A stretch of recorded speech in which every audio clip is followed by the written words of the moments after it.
Okay साडा अज का topic है UJT। ठीक है, UJT stands for uni junction transistor. मैं ऑलरेडी दस चुका कि unipolar junction transistor UJT is a family of devices, जिस FET MOSFET they are UJTs as a family. पर यह UJT असी गल करते पे यूनी जंक्शन एक डिवाइस का नाम है। ठीक है, एक सिंगल डिवाइस का यह वो नहीं है जो असी पहले किया। यूनी जंक्शन मतलब एक ही जंक्शन वाला ट्रांजिस्टर, एक जंक्शन वाला ट्रांजिस्टर आया हूँ। ठीक है, ठीक है। तो यूनी जंक्शन ट्रांजिस्टर की कंस्ट्रक्शन समथिंग लाइक दिस कि मेरे को एक सिलिकन की बार है, ठीक है, and I have got P over here. This is P type semiconductor. ਇਹ ਇੱਕ ਜੰਕਸ਼ਨ ਬਣਿਆ, ਇਹਨੂੰ ਅਸੀਂ ਕਹਿੰਦੇ ਆ ਅਮਿਟਰ। ਠੀਕ ਹੈ, ਤੇ ਦੋ ਇਹਦੇ ਟਰਮੀਨਲ ਹੈਗੇ ਆ, they are ਟਰਮਡ as B1 and B2। ਠੀਕ ਹੈ, तो B1 ਐਂਡ B2। ਠੀਕ ਹੈ ਜੀ। तो ਇਹਦੇ ਵਿੱਚ ਅਮਿਟਰ ਨੂੰ ਅਸੀਂ ਫॉरवर्ड बायसिंग करनी है। तो बेसिकली है N हो गया, H इलैक्ट्रॉन जाने, तो इलैक्ट्रॉन किस तरह जाएंगे। इलैक्ट्रॉन ऑब्वियसली मैं अज्यूम करता पाया कि the current is flowing in this direction. ठीक है, तो electrons are going away like this. तो मेरे को it is something like this. Is it okay? ठीक है, the current is flowing in this direction. नहीं, मैं उल्टा करता रहा जी। It has to be like this. ठीक है, तो current is flowing in this direction. ਇਹ UJT ਨੂੰ ਤੁਸੀਂ ਅਜ਼ਿਊਮ ਕਰ ਸਕਦੇ ਹੋ, ਉਹਦਾ ਇਕੁਇਵਲੈਂਟ ਸਟਰਕਚਰ ਜਿਸ ਤਰ੍ਹਾਂ ਕਿ ਇਹ ਇੱਥੇ ਇੱਕ PN ਜੰਕਸ਼ਨ ਬਣ ਗਿਆ। ਤੁਸੀਂ ਅਜ਼ਿਊਮ ਕਰੋ ਕਿ ਇਹ ਇੱਕ PN ਜੰਕਸ਼ਨ ਹੈ ਤੇ ਇਹ ਇੱਕ ਸੈਮੀਕੰਡਕਟਰ ਬਾਰ ਹੈ। ਤੇ ਸੈਮੀਕੰਡਕਟਰ ਬਾਰ ਦੀ ਆਪਣੀ ਰੈਜ਼ਿਸਟੈਂਸ ਹੈ। ਕਿੰਨੀ ਰੈਜ਼ਿਸਟੈਂਸ ਹੈਗੀ ਹੈ? Let's say B1 and B2। ਇਹ B1 ਹੈ, ਇਹ B2 ਹੈ। तो this is RB2, this is RB1, this is B2, this is B1। Is it okay? वैसे ए एमिटर जोड़ा ना डायोड जोड़ा है ए सिमेट्रिकली प्लेस नहीं होंदा, ए क्लोज टू अपर एज है, क्लोज टू अपर एज है। Is it okay? हुण इहदी वर्किंग नूं ध्यान नाल सोचो, इहदी वर्किंग कैसी होएगी। थिंक ऑफ इट कि की होएगा अगर मैं ए वोल्टेज वधा रहा तो अगर मैं ए वोल्टेज वधा रहा। This device is also has got negative resistance characteristics. बिल्कुल उस तरह ही जिस तरह कि असी SCR च कीता, ਇਹਦੇ ਚ वोल्टेज ਜਿਹੜੀ है डिक्रीज़ करन ते करंट की वैल्यू इनक्रीज़ करेगी, बिल्कुल इन द सेम वे।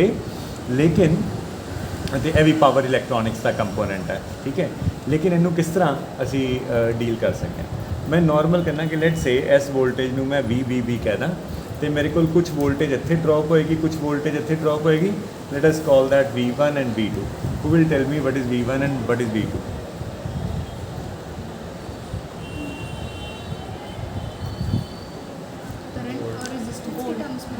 हाँ, मेरे को V1 का बराबर आना चाहिए RB1, पर I का बराबर है total voltage VBB divided by total resistance RB1 plus RB2 into RB1। Isn't it? इसी तरह इत्थे मेरे को वोल्टेज आ जाएगी VBB RB2 divided by RB1 plus RB2। ਇਹ ਜਿਹੜੀ ਚੀਜ਼ ਹੈ RB2 over RB1 plus RB2, this is called eta और इंट्रिंसिक स्टैंड ऑफ रेशो। ਇਹਨੂੰ ਵੀ ਕਹਿੰਦੇ इंट्रिंसिक स्टैंड ऑफ रेशो। ठीक है, तो मेरे को मतलब टोटल वोल्टेज का तकरीबन कितनी वोल्टेज इत्थे आ गई है is equal to eta times VBB, है ना। तो अगर मैं एक नॉर्मल रजिस्टेंस जो करंट का फ्लो देखा, मैंने पता है जिस डायरेक्शन से करंट आ रहा है higher end is at this, जिस पास जो करंट आ रहा है that end is at higher potential. तो दिस इज़ मोर पॉजिटिव, है ना, this is less positive. This more positive end is available to the N type semiconductor over here इस जंक्शन दे। तो ये की हो रहा है कि इस जंक्शन में रिवर्स बाइस करता है। तो असी कह सकते हैं कि जी वोल्टेज है, the voltage eta times VBB, that is reverse biasing ਦੀ ਜੰਕਸ਼ਨ है ना, वो जंक्शन ਨੂੰ ਰਿਵਰਸ ਬਾਇਸ ਕਰ ਰਹੀ ਹੈ ਤੇ ਕੋਈ ਕਰੰਟ ਫਲੋ ਇਹਦੇ ਚੋਂ ਇਸ ਪਾਸੇ ਤੋਂ ਫਲੋ ਨਹੀਂ ਕਰਦਾ ਪਿਆ। ਅਗਰ ਮੈਂ ਇਹ ਵੋਲਟੇਜ VEE ਅਮੀਟਰ ਵੋਲਟੇਜ ਜਿਹੜੀ ਮੈਂ ਅਪਲਾਈ ਕੀਤੀ ਹੋਈ ਹੈ, ਅਗਰ ਇਹਨੂੰ ਮੈਂ ਇਨਕਰੀਜ਼ ਕਰਨ ਦੀ ਕੋਸ਼ਿਸ਼ ਕਰਾਂ ਤੇ ਕੀ ਹੋਏਗਾ, ਇਹ ਵੋਲਟੇਜ ਇੱਕ ਸਟੇਜ ਆਏਗੀ ਜਦੋਂ ਇਹ ਜਿਹੜੀ ਵੋਲਟੇਜ ਇਹਦੇ ਅਕ੍ਰੋਸ RB2 ਦੇ ਅਕ੍ਰੋਸ ਜਿਹੜੀ ਰਿਵਰਸ ਬਾਇਸ ਕਰ ਰਹੀ ਹੈ, ਉਸ ਵੋਲਟੇਜ ਤੋਂ ਜ਼ਿਆਦਾ ਵੋਲਟੇਜ VEE ਅਪਲਾਈ ਕਰਦਾ ਤੇ ਉਹ ਇਹਨੂੰ ਕੰਪਨਸੇਟ ਕਰੇਗੀ, क्योंकि VEE ਇਹਨੂੰ ਫੋਰਵਰਡ ਬਾਇਸ ਕਰਦੀ ਪਈ ਹੈ। VEE ਮੇਰਾ ਖਿਆਲ ਵਿਜ਼ੀਬਲ ਨਹੀਂ ਸੀ, ਮੈਂ ਰਿਪੀਟ ਕਰ ਦਿੰਦਾ, ਇਹ VEE ਵੋਲਟੇਜ ਇਸ ਜੰਕਸ਼ਨ ਨੂੰ ਫੋਰਵਰਡ ਬਾਇਸ ਕਰਨ ਦੀ ਕੋਸ਼ਿਸ਼ ਕਰਦੀ ਪਈ ਹੈ, ਪਰ ਇਹਦੇ ਅਕ੍ਰੋਸ ਜਿਹੜੀ ਰੈਜ਼ਿਸਟੈਂਸ ਹੈ, ਇਹ ਜਿਹੜੀ ਰੈਜ਼ਿਸਟੈਂਸ ਹੈ ਇਹਦੇ ਅਕ੍ਰੋਸ ਜਿਹੜਾ ਪੋਟੈਂਸ਼ੀਅਲ ਡ੍ਰੌਪ ਹੈ, ਉਹ ਇਸ ਜੰਕਸ਼ਨ ਨੂੰ ਰਿਵਰਸ ਬਾਇਸ ਕਰਨ ਦੀ ਕੋਸ਼ਿਸ਼ ਕਰਦਾ ਪਿਆ। ਇਸ ਕਰਕੇ ਇੱਕ ਸਟੇਜ ਜਦੋਂ ਕਿ ਅਗਰ ਮੈਂ ਇਹਨੂੰ ਇਨਕਰੀਜ਼ ਕਰਦਾ ਜਾਵਾਂ, ਜਦੋਂ ਇਹਦੀ ਵੈਲਿਊ ਇਹਦੇ ਬਰਾਬਰ ਹੋ ਜੇ, ਯਾਨੀ ਕਿ VEE ਤੇ ਜਿਹੜਾ ਪੋਟੈਂਸ਼ੀਅਲ ਅਵੇਲੇਬਲ ਹੈ ਉਹ ਈਟਾ ਟਾਈਮਸ VBB ਤੋਂ ਈਟਾ ਟਾਈਮਸ VBB ਦੇ ਬਰਾਬਰ ਹੋ ਜੇ ਤੇ ਕੰਪਨਸੇਟ ਹੋ ਜਾਏਗਾ, ਹੈ ਨਾ। तो ਇਹਦੇ ਅਕ੍ਰੋਸ ਜੰਕਸ਼ਨ ਦੇ ਅਕ੍ਰੋਸ ਨੈਟ ਵੋਲਟੇਜ ਜ਼ੀਰੋ ਹੋ ਜਾਏਗੀ। ਪਰ ਮੈਂ ਚਾਹਨਾ ਕਿ ਇਹ ਜੰਕਸ਼ਨ ਨੂੰ ਫਾਰਵਰਡ ਬਾਇਸ ਕੀਤਾ ਜਾਏ। तो ਜੰਕਸ਼ਨ ਨੂੰ ਫਾਰਵਰਡ ਬਾਇਸ ਕਰਨ ਲਈ ਮੈਨੂੰ ਹੋਰ ਕਿੰਨੀ ਵੋਲਟੇਜ ਨਾਲ ਦੇਣੀ ਪਏਗੀ,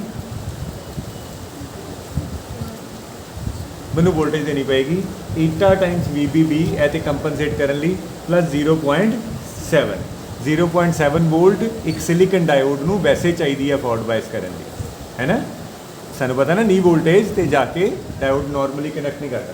तो ਜਦੋਂ ਇੰਨੀ ਵੋਲਟੇਜ ਮੇਰੇ ਕੋਲ ਇੱਥੇ ਅਮੀਟਰ ਤੇ ਅਵੇਲੇਬਲ ਹੋਏਗੀ, ਅਮੀਟਰ ਤੇ ਕਿੰਨੀ ਵੋਲਟੇਜ ਅਵੇਲੇਬਲ ਹੋਏ ਈਟਾ ਟਾਈਮਸ VBB ਪਲੱਸ 0.7 ਵੋਲਟ, ਜਦੋਂ ਇੰਨੀ ਵੋਲਟੇਜ ਅਵੇਲੇਬਲ ਹੋ ਜਾਏਗੀ suddenly diode will become forward ਬਾਇਸ and ਇੱਥੋਂ ਚਾਰਜ ਇੰਜੈਕਸ਼ਨ ਸ਼ੁਰੂ ਹੋ ਜਾਏਗੀ। ਇੱਥੋਂ ਖੂਬ ਸਾਰੇ ਚਾਰਜ ਕਰੀਅਰ ਇੰਜੈਕਟ ਕਰਨਗੇ P ਸਾਈਡ ਤੋਂ N ਸਾਈਡ ਵੱਲ, P ਸਾਈਡ ਤੋਂ N ਸਾਈਡ ਵੱਲ। ਹੁਣ ਸੋਚੋ ਧਿਆਨ ਨਾਲ ਕੀ ਹੋਣਾ, N ਸਾਈਡ 'ਚ ਇੱਕਦਮ ਮੇਰੇ ਕੋਲ ਚਾਰਜ ਕਰੀਅਰਸ ਦੀ ਗਿਣਤੀ ਇਨਕਰੀਜ਼ ਕਰ ਗਈ ਹੈ। ਕਿਸੇ ਪੋਰਸ਼ਨ ਦੀ ਰੈਜ਼ਿਸਟੈਂਸ ਦਾ ਫਾਰਮੂਲਾ ਕੀ ਹੈ, ਅਸੀਂ ਪਲੱਸ 2 'ਚ ਪੜ੍ਹਦੇ ਹਾਂ।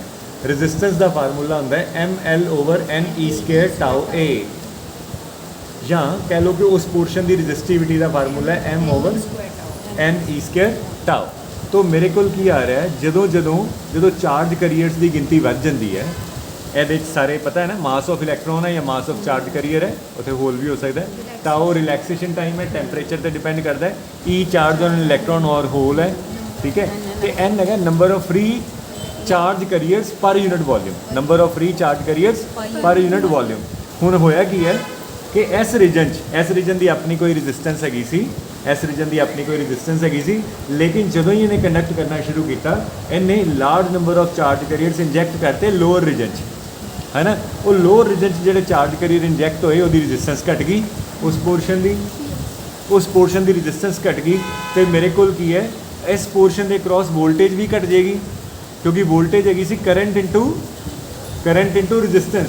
ਉਸ ਪੋਰਸ਼ਨ ਦੀ ਜੇ ਰੈਜ਼ਿਸਟੈਂਸ ਘਟ ਗਈ ਹੈ ਤੇ ਉਹਦੇ ਕ੍ਰਾਸ ਵੋਲਟੇਜ ਡ੍ਰੌਪ ਵੀ ਘਟ ਜਾਏਗੀ। ਇਹ ਇੱਕ ਪੋਜ਼ਿਟਿਵ ਸਾਈਕਲ ਸ਼ੁਰੂ ਕਰ ਦੇਗਾ। ਕੀ ਹੋਏਗਾ, ਚਾਰਜ ਕਰੀਅਰ ਇੰਜੈਕਟ ਹੋਏ, ਇਹਦੀ ਰੈਜ਼ਿਸਟੈਂਸ ਘਟ ਗਈ, ਤੇ ਇੱਥੇ ਜਿਹੜੀ ਇਹਦੇ ਅਕ੍ਰੋਸ ਜਿਹੜੀ ਵੋਲਟੇਜ ਹੈ ਉਹ ਘਟ ਜਾਏਗੀ। ਜਿਹੜੀ ਇਹਦੇ ਅਕ੍ਰੋਸ ਵੋਲਟੇਜ ਸੀ ਉਹ ਕਿੰਨੀ ਸੀ, ਈਟਾ ਟਾਈਮਸ VBB। ਉਹ ਵੋਲਟੇਜ ਘਟੀ ਤੇ ਉਹੀ ਵੋਲਟੇਜ ਤੇ ਇਸ ਜੰਕਸ਼ਨ ਨੂੰ ਰਿਵਰਸ ਬਾਇਸ ਵੀ ਕਰਦੀ ਪਈ ਸੀ। ਜਦੋਂ ਉਹ ਵੋਲਟੇਜ ਘਟ ਗਈ ਤੇ ਇਹਦੀ ਰਿਵਰਸ ਬਾਇਸਿੰਗ ਘਟੀ ਤੇ ਹੋਰ ਜ਼ਿਆਦਾ ਕਰੰਟ ਫਲੋ ਕੀਤਾ, ਹੋਰ ਜ਼ਿਆਦਾ ਚਾਰਜ ਕਰੀਅਰ ਆਏ, ਹੋਰ ਜ਼ਿਆਦਾ ਰੈਜ਼ਿਸਟੈਂਸ ਘਟੀ ਤੇ ਇਹ ਵਾਲੀ ਵੋਲਟੇਜ ਵੀ ਘਟ ਗਈ। ਐਮ ਆਈ ਓਕੇ, ਗੱਲ ਸਮਝ ਆਈ ਹੈ?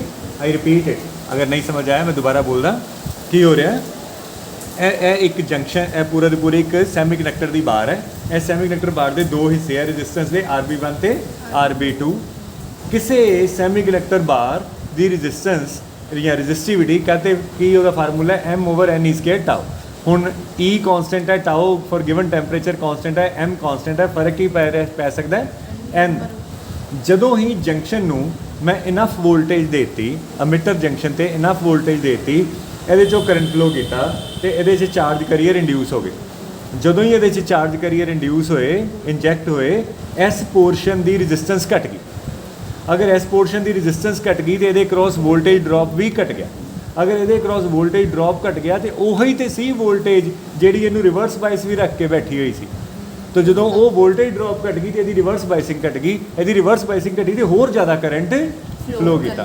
तो सडनली इस पोर्शन इस ਇਹਦੇ ਅਕ੍ਰੋਸ ਵੋਲਟੇਜ ਘਟਦੀ ਜਾ ਰਹੀ ਹੈ पर करंट इंक्रीज कर रहा है. This is nothing but negative resistance characteristics. This is nothing but negative resistance characteristics. तो graphically something like this curve we are going to obtain, है ना. Is it okay. This is what you call as UJT. UJT भी उसी तरह ही let's say over protection, over voltage protection ਜਾਂ over current protection ਇਹਨਾਂ ਵਾਸਤੇ ਅਸੀਂ ਯੂਜ਼ ਕਰ ਸਕਦੇ ਹਾਂ ਇਨ ਸਰਕਿਟ. ਤੋਂ ਪਹਿਲੀ ਅਸਾਈਨਮੈਂਟ ਤੁਹਾਡੀ ਹੈ ਵੈ ਹੁਣੇ ਹੀ. ਤੁਸੀਂ ਪੁਰਾਣੀ ਅਸਾਈਨਮੈਂਟ ਕਰ ਲਈ ਹੈ? ਚਲੋ ਮੰਡੇ ਤੱਕ ਕਰ ਦਿਓ, ਪਰ ਮੰਡੇ ਤੱਕ ਫਿਰ ਇਹ ਵੀ ਨਾਲ UJT ਵੀ ਸ਼ਾਮਲ ਹੋ ਜਾਣਾ. ਠੀਕ ਹੈ. ਤਾਂ ਤੁਸੀਂ ਮੈਨੂੰ ਹੁਣੇ ਹੀ ਸਰਕਿਟ ਬਣਾ ਕੇ ਦਿਖਾਓ ਓਵਰ ਵੋਲਟੇਜ ਪ੍ਰੋਟੈਕਸ਼ਨ. ਜੇ ਮੰਨ ਲਓ ਕਿਤੋਂ ਪਿੱਛੋਂ ਵੋਲਟੇਜ ਜ਼ਿਆਦਾ ਆ ਜੇ ਤੇ ਇਹੋ ਜਿਹਾ ਸਰਕਿਟ ਬਣਾਓ ਯੂਜ਼ਿੰਗ UJT ਜਿਹਦੇ ਨਾਲ ਕਿ ਇੱਕ ਬਜ਼ਰ ਵੱਜੇ ਆਟੋਮੈਟਿਕਲੀ. बनाओ.